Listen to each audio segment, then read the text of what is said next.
இப்போ கூட இந்த சர்ச்சுக்கு வந்திருக்கிறீங்க, இப்போ கூட இந்த சத்தத்தை கேட்கும்போது உங்களை பார்த்து நிறைய பேர் ஒன்ன மாதிரி நான் இருக்க முடியலையே, ஒன்ன மாதிரி நான் ஜெபிக்க முடியலன்னு ஆசைப்படுற அளவுக்கு உங்களுடைய ஸ்பிரிச்சுவல் குவாலிட்டி இருக்கலாம், உங்களுடைய ஊழியம் இருக்கலாம். நீங்க எல்லாரை விட ஊழியம் செய்யலாம், நீங்க எல்லாரை விட ஜெபிக்கலாம், நீங்க எல்லாரை விட ஆண்டவருடைய ஊழியத்தை தாங்கலாம். ஆனா ஆண்டவர் என்ன எதிர்பார்க்கிறார் அப்படின்னு சொன்னா, இல்ல, ஒரு காரியத்தை கர்த்தர் எச்சரிக்கும் போது நீங்க எச்சரிக்கை கேட்காவிட்டால் உங்களுக்குள்ள ஆவியானவர் என்ன பண்ண மாட்டாருன்னா, உள்ளுக்குள்ள ஆண்டவர் இருக்கவே மாட்டார்.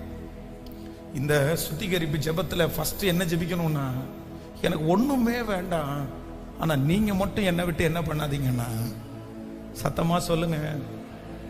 இஸ்ரவேல் ஜனங்களை பிரயாணத்துல கொண்டு போகும்போது போகிற வழியில இஸ்ரவேல் ஜனங்கள் ரொம்ப பிரச்சனை பண்ணும்போது மோசையை பார்த்து ஆண்டவர் சொல்றாரு, இந்த ஜனங்கள் வணங்கா கழுத்துள்ள ஜனங்கள், அதனால என் சமூகம் உனக்கு முன்பாக செல்லும், நான் உனக்கு இளைப்பாறுதலை தருவேன் அப்படின்னு சொல்லும் போது மோசே என்ன சொல்றாரு அப்படின்னு சொன்னா, ஆண்டவரே இந்த சமூகம் சொல்லும், தூதன் சொல்லுவான், இந்த வார்த்தையெல்லாம் என்கிட்ட பேசாதீங்க, நீர் என்னோடு கூட வராவிட்டால் என்னை இவ்விடத்திலிருந்து அனுப்பாதிரும், என்னை இவ்விடத்திலிருந்து அனுப்பாதிரும்.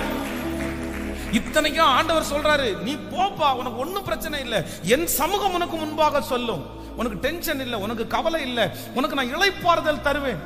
ஆனா நம்ம நிறைய பேர் பைக்லையும் நிறைய பேர் கார்லையும் வந்து என் சமூகம் உனக்கு முன்பாக செல்லும், என் சமூகம் உனக்கு முன்பாக செல்லும் அப்படின்ற வாக்குத்தத்தத்தை நம்ம போடுறோம். ஆனா உண்மையிலேயே இந்த வாக்குத்தத்தம் வந்து மோசே வந்து ரிஜெக்ட் பண்ண வாக்குத்தத்தம், எனக்கு வேண்டான்னு சொன்ன வாக்குத்தத்தம். எனக்கு உங்க சமூகம் முன்னாடி போக வேண்டாம், எனக்கு யாரு முன்னாடி போகணும் அப்படின்னு சொன்னா, நீங்க எனக்கு முன்பாக போகிற அந்த தலைமைத்துவம் இருந்தால் எனக்கு போதுமானது, போதுமானது.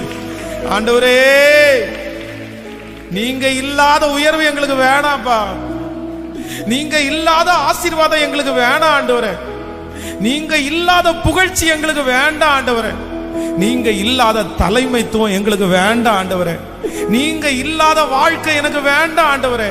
கையை உயர்த்தி ஒவ்வொருத்தரும் சொல்லுங்க, ஆண்டவரே நீங்களே இல்லாத அந்த ஆசீர்வாதம் எனக்கு எதுக்கு, நீங்க இல்லாத அந்த பையன் எனக்கு எதுக்கு, நீங்க இல்லாத பொண்ணு எனக்கு எதுக்கு, நீங்க இல்லாத அந்த பணம் எனக்கு எதுக்கு, நீங்க இல்லாத அந்த வீடு எனக்கு எதுக்கு, எனக்கு வேண்டாம் ஆண்டவரே. ஒரு புது வருஷத்துக்குள்ள என்ன கையை பிடிச்சு நீங்க கொண்டு போறதுக்கு முன்னாடி என் கூட நீங்க இருக்கிறீங்கன்றத நிரூபிச்சிட்டீங்கன்னா போதும். உங்களை துக்கப்படுத்துறது மாதிரி ஏதாவது இருக்கும்னா என்ன மன்னிச்சிருங்க ஆண்டவரே.